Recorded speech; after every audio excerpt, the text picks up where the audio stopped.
as African leaders gather for the 38th ordinary session of the Assembly of the African Union, we send to them our best wishes to take the right decisions that will support the continent. Mr. Speaker, however, specific to the matter of reparations, if the world, particularly the West, is interested or is minded to pay reparations for participating in the ills associated with the transatlantic slave trade, so be it, and I don't think anybody can quarrel with that. But I think from an African perspective, the subject needs some further examination. The transatlantic slave trade was not end-to-end executed by people of Western descent only. Africans participated in it. In fact, if you go to the Elmina Castle, you will find recognitions of the participation of Africans in the transatlantic slave trade. You also find from our history how we indulged in intertribal slavery even before the white man came here. So if today we are looking to have a conversation about reparations as the way to cure the injustices, it raises questions about whether we are also going to consider paying intertribal reparations. But Mr. Speaker, more to the point, the justice that is being sought, in my honest view, needs to be directed towards other areas than reparations.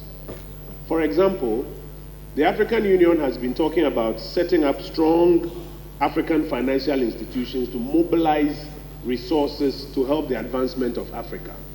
My view is that it is a more practical and near immediate way to mobilize resources to help advance the African cause as against the subject of reparations. Mr. Speaker, we've also just spent a lot of time and resources pushing what we call the Continental Free Trade Area, setting up its office here in Ghana. There's been a lot of talk about it, but very little trade ongoing.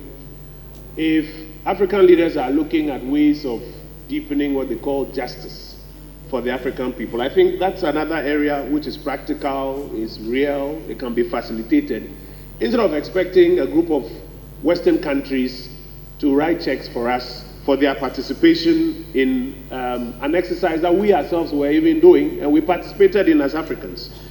And finally, Mr. Speaker, there's also the need for more South-South trade to empower Africans. A lot of young people in Africa are looking for opportunity for African leaders to open up borders for trade and employment across Africa. If African leaders are going to spend time talking about reparations from the West for their participation in slave trade, I think it will be good for them to also include in this conversation how they can fast-track efforts to open up our borders and open up things like South-South trade. These, in my view, are more realistic ways to get justice for today's generation of Africans, as against what appears to be a nice theoretical conversation of reparations from the rest, from the West. We were doing this very evil act among ourselves. We participated in it, because the white man didn't go into the villages to go and pick Africans and put them on the boats. Africans participated in picking black people up and selling them to the white man. So we have a responsibility on our own to take immediate practical steps, as we have mouthed in times past, to provide justice for our own people. So as the African leaders gather to discuss reparations, I believe that these are things that they should consider as part of that exercise. I thank you, Mr. Speaker.